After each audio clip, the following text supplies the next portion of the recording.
Kumusta, mga ginigiliw kong tagapakinig?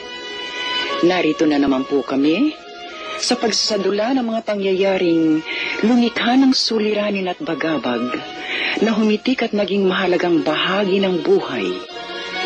Mataos naming layo ni magdulot na ikagagaan, kundi man tuluyang ikapapawi ng hapdi at kirot ng pagdurusa o agam-agam.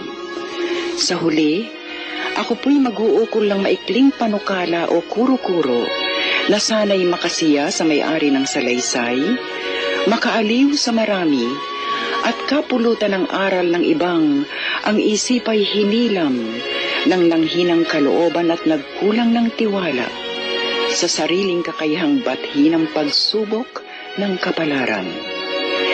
Ito po ang kasaysayan sa mga liham sa inyong Tia Deli.